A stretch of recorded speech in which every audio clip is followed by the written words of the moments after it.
សួស្តីបងប្អូនយាយតាអ្នកដឹងទេការរស់នៅអស់មួយជីវិតដ៏វែងនិងមានសុខភាពល្អគឺជាផ្នែករួមរវាងសែនរបៀបរស់នៅនិងបរិស្ថានទោះបីជាយើងមិនអាចបដូរសែនបានក៏ដោយក៏ទម្លាប់រស់នៅភាគច្រើនគឺអាចកាត់ត្រួតត្រាបាន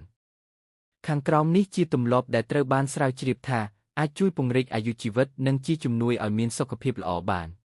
1. របបអាហារនិងការបរិភោគអាហារដែលមានឫសគល់រុក្ខជាតិជាចម្បងផ្ដោតលើផ្លែឈើបន្លែធញ្ញជាតិពេញៈគ្រាប់អាហារនិងបន្លែជាតិសរសៃអាហារដូចជាបន្លែស្ពៃផ្លែបឺរីប្រូតេអ៊ីនពីរុក្ខជាតិដូចជាសណ្តែកត្រូវបានផ្សារភ្ជាប់ជាមួយនឹងអាយុវែងការកំណត់កាឡូរីការបរិភោគកាឡូរីតិចតួចបន្តិចដូចជាការបរិភោគរហូតដល់80នៃតម្រូវការត្រូវបានស្រាវជ្រាបថាអាចពន្យាអាយុកាន់តែយូរនិងកាត់បន្ថយហានិភ័យនៃជំងឺរ៉ាំរ៉ៃការបរិភោគដោយសន្សំសំចៃជៀសវាងការបរិភោគហួសកម្រិតជាពិសេសអាហារដែលមានស្ករប្រេងនិងអាហារដែលដំណើរការខ្ពស់ 2. ការធ្វើសកម្មភាពរាងកាយធ្វើលំហាត់ប្រាណឲ្យបានទៀងទាត់ការដើររត់ហែលទឹកឬការលំហាត់ប្រាណកម្លាំងបង្គួរយ៉ាងហោចណាស់30នាទីក្នុងមួយថ្ងៃភាគច្រើននៃថ្ងៃក្នុងសប្តាហ៍អាចពង្រឹងសុខភាពបេះដូងនិងជំនួយការគ្រប់គ្រងទម្ងន់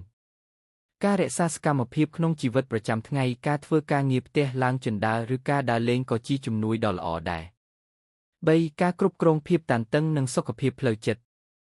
ទម្លាប់ធ្វើសមាធិឬយ៉ូហ្គាការអនុវត្តទាំងនេះអាចជួយបន្ធូរអារម្មណ៍បន្ទារបរន្ធត់និងបង្កើនស្មារតីដឹងខ្លួនមានគោលបំណងរស់នៅការកំណត់គោលដៅនិងការរកឃើញអត្ថន័យនៃជីវិតអាចជួយពង្រឹងសុខភាពផ្លូវចិត្តនិងបន្ថយហានិភ័យនៃជំងឺដាច់សរសៃឈាមខួរក្បាលភាពរីករាយការស្វែងរកសកម្មភាពដែលធ្វើឲ្យអ្នករីករាយនិងសប្បាយអាចជួយបន្ទាប់ភាពតានតឹងបាន 4. ទំនាក់ទំនងសង្គមរក្សាទំនាក់ទំនងដ៏ល្អជាមួយគ្រួសារនិងមិត្តភ័ក្តិទំនាក់ទំនងសង្គមដ៏រឹងមាំអាចជួយកាត់បន្ថយភាពតានតឹងនិងពង្រឹងប្រព័ន្ធភាពស៊ាំ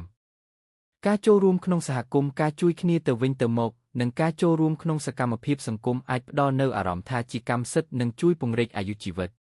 5. ការគេងគ្រប់គ្រាន់គេងឲ្យបាន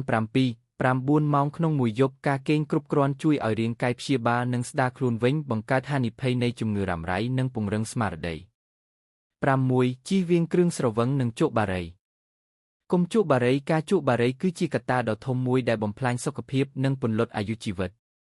ការផឹកគ្រឿងស្រវឹងតិចតួចប៉ុណ្ណោះប្រសិនបើផឹកគួរផឹកត្រឹមតែប៉ុន្មានដូចជា1 កែវក្នុងមួយថ្ងៃសម្រាប់ស្ត្រីឬ2 កែវសម្រាប់បុរស 7. ការពិនិត្យសុខភាពប្រចាំពិនិត្យសុខភាពជាប្រចាំការទទួលយកការពិនិត្យសុខភាពជាទៀងទាត់អាចជួយរកឃើញបញ្ហាសុខភាពត្រឹមត្រូវនិងព្យាបាលវាឲ្យបានមុនពេលវាធ្ងន់ធ្ងរ 8. កត្តាបន្ថែម